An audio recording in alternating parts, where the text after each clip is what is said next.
In business, there's going to be ups and downs as an entrepreneur. In fact, there are going to be times where you feel like you're making some steps forward, and there are also going to be times when it feels as if things are going backwards. As someone who's had an event business now for 15 years, I've had a lot of learning lessons. In fact, I am now going through technically my second recession, pandemic, and losing family members and a whole bunch of other activities that have just occurred or events that have occurred in my life over this time period. And I came to a heart-to-heart moment at the end of 2025, and I was deciding, will I continue to run my business or do I decide to let it go? So today I decided on the Hustle Free Entrepreneur podcast to be able to have a little bit of a transparent conversation, something a little bit different than what you're used to when it comes to my episodes, because I feel that it's great to have everyone sharing their success stories, but I don't feel that it's always as impactful for people to only hear the highlight reels, to only hear when someone's overcome something. I think that there's something powerful in learning through the murky parts as well as some of the disappointing points. So in today's conversation, I am going to share with you what were some of the reasons why I was deciding if I was going to continue to do my business.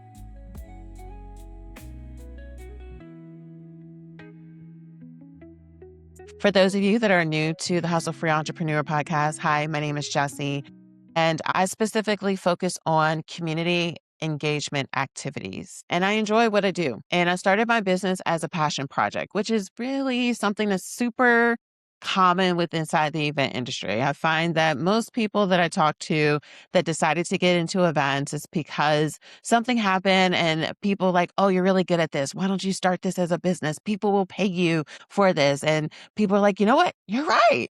I am good at this. Or this can be something I can do on the side. And then we find ourselves doing it full time. So at the end of 2025, I really got present to the fact of, what am I building? When I first started my business back in 2008, 2009, and when I really got crystal clear as to, oh, I really do have a business, I had started my company with the intention of having it in 10 metropolitan cities. I never started my brand or my business for it to just be a local company or even just a regional company. I wanted it to be a brand that would be national with the potential of it being international. That was my vision for what I was building. And when I started, I was barely 30, and now I'm about to turn 45 years old.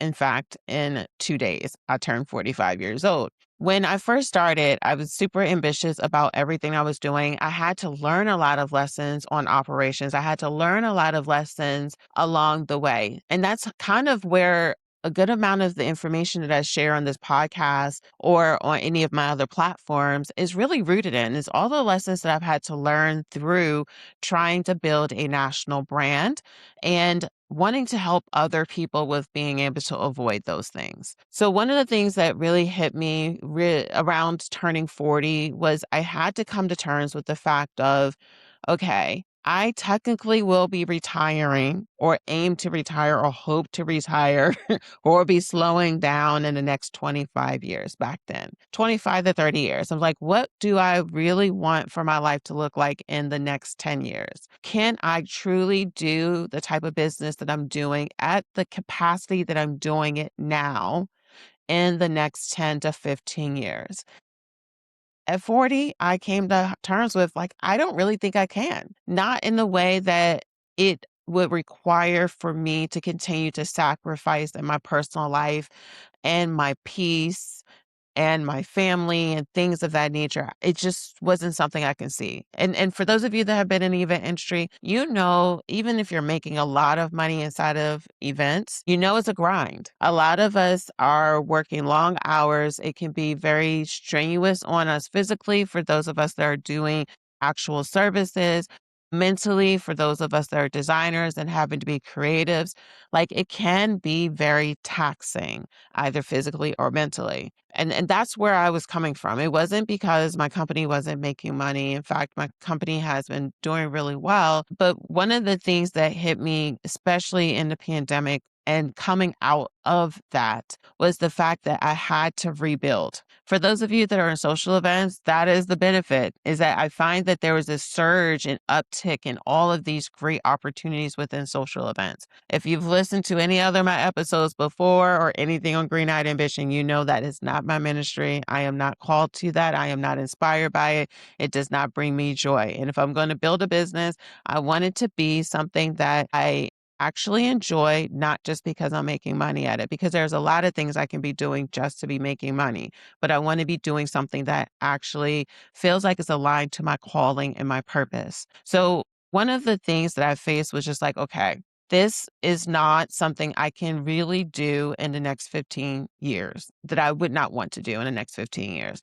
So then I was faced with these different decisions that I wanted to share with y'all today. One, I had to just come to terms with it. I think that that's something that's really important for entrepreneurs, is getting present to the fact of, am I building something that actually sparks joy?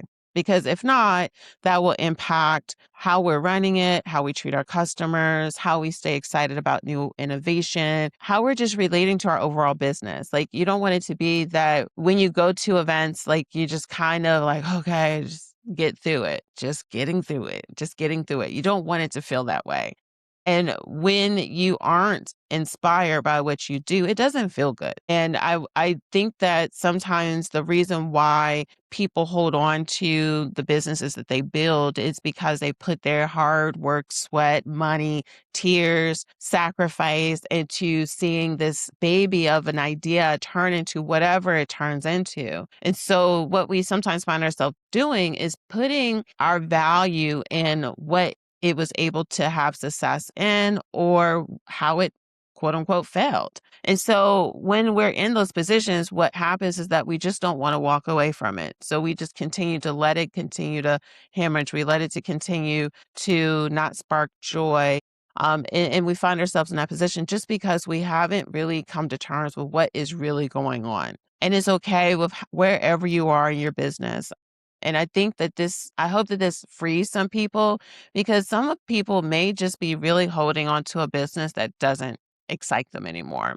And it might just be a season, or it might be something that you've been feeling for some time, and it's okay. So the first thing I had to come to terms with is like, okay, can I really do this in the next 20 years?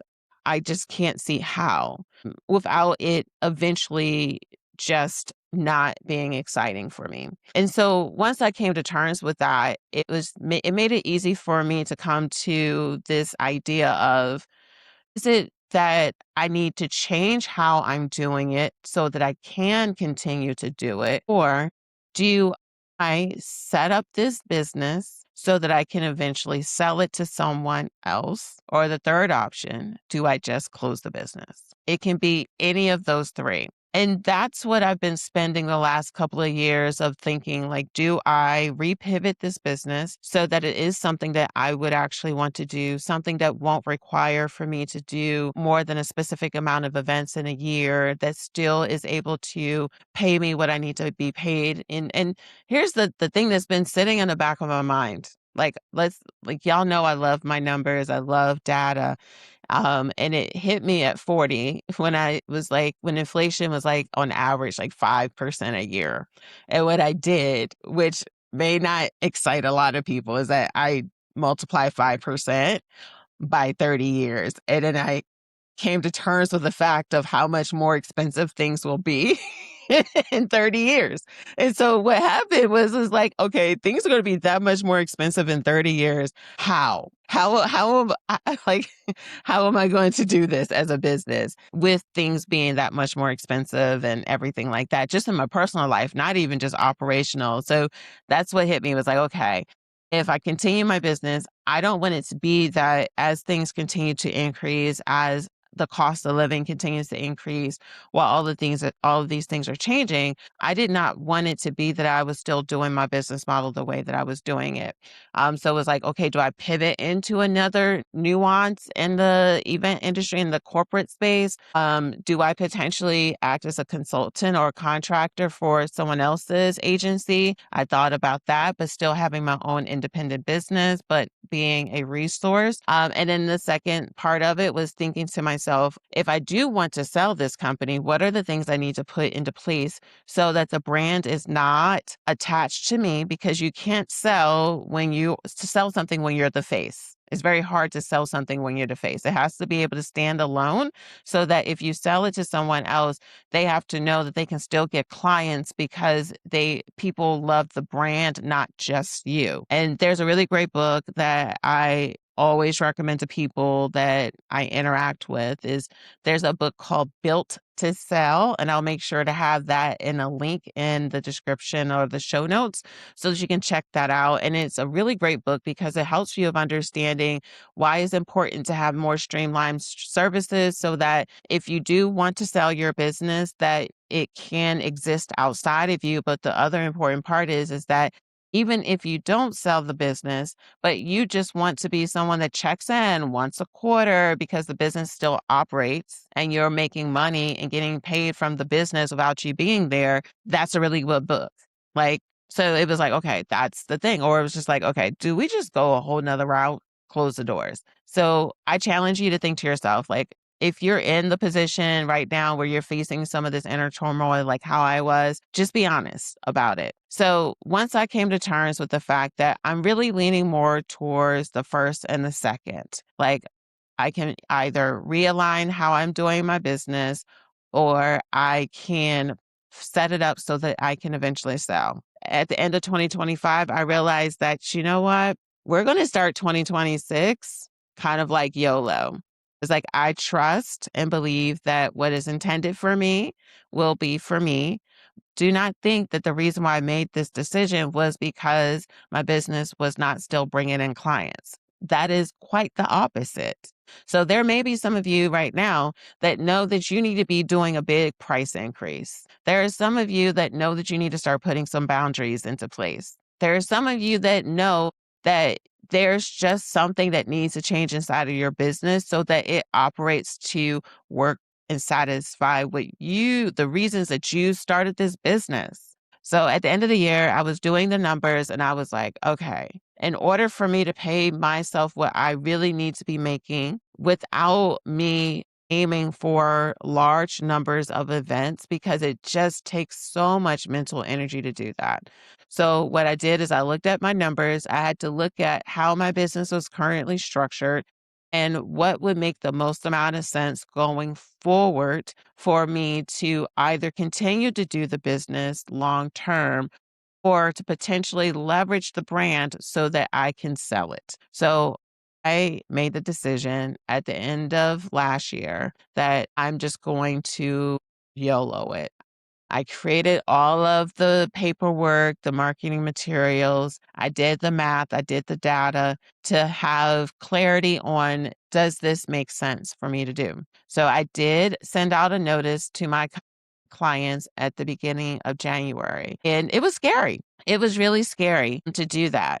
So for those of you that are in the second stance of you making a decision, however, you do not want to not make a decision. By choosing to just continue to suffer or struggle or feel dissatisfied in your business, it's not fair to you.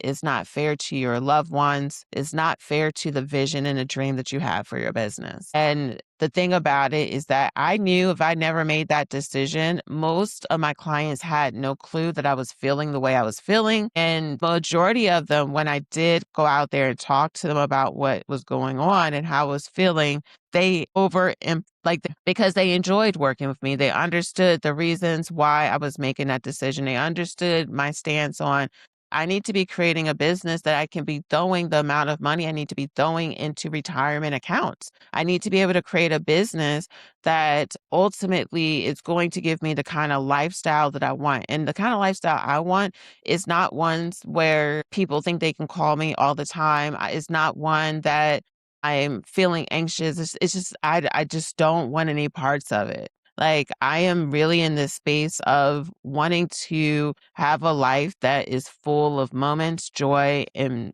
peace as much as it can. I know that sounds like frilly, but it just comes down to the fact of like, how long am I going to be working so hard? It hit me is that am I really creating a business or am I creating myself an over the top job?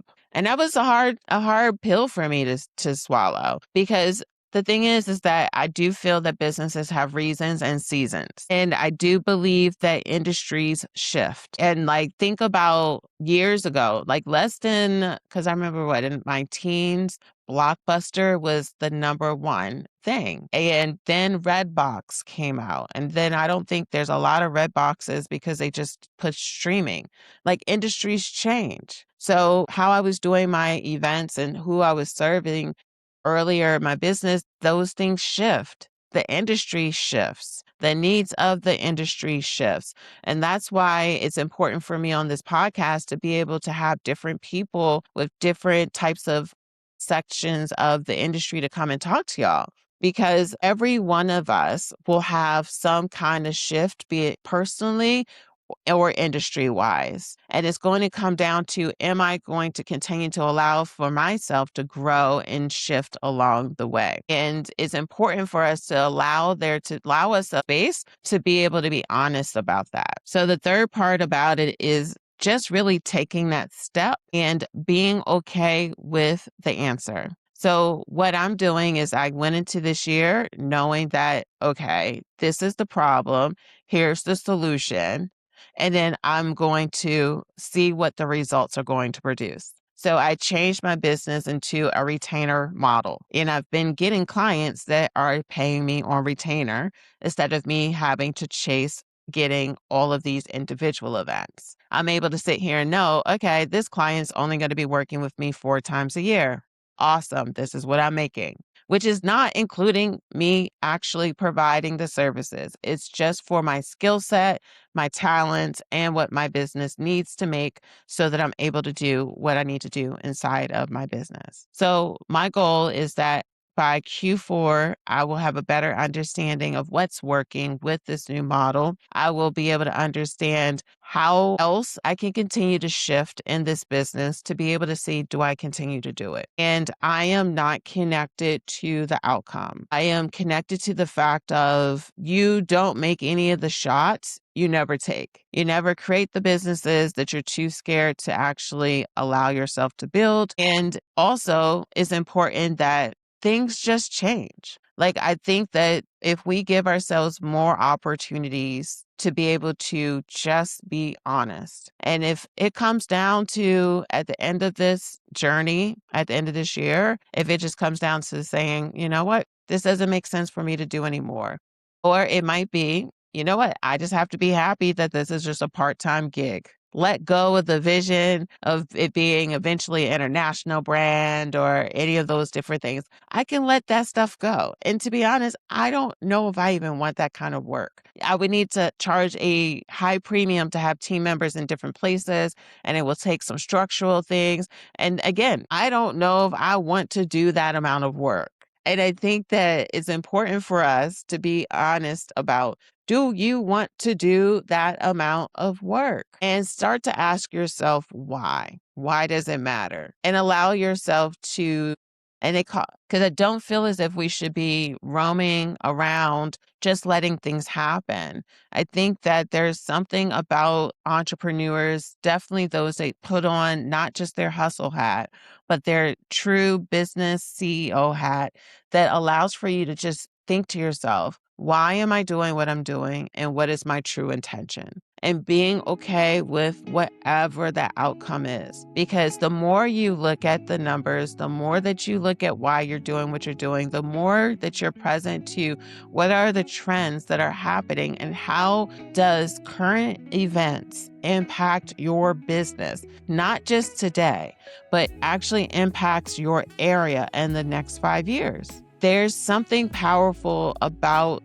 actually being proactive with what you're doing in your business. And I thought today's conversation would be something that may be very impactful for you, because I do see posts with people that have decided to leave their job and they're feeling stressed or strained by some of the things that are going on right now, maybe because they're not getting as many bookings as they used to, or people aren't spending what they used to, whatever the thing is that's going on. And I thought that the best best thing I could do is be transparent. I was going to close my doors at the end of the year. And I had decided that maybe I should be open to other opportunities. Maybe I should pivot. And here we are today. I have several clients that are on retainer. My workload is a lot better than what it was. And now it's how do I get it to the next level with maintaining what I have been able to create as far as my mental health space inside of my business, but also increasing my revenue. Because the thing is that yes, I now have less clients I'm having to manage and I'm making more money per se in first quarter, but I'm still not at the numbers that I was at in the previous years, which is fine. It's fine, right? I think, yeah.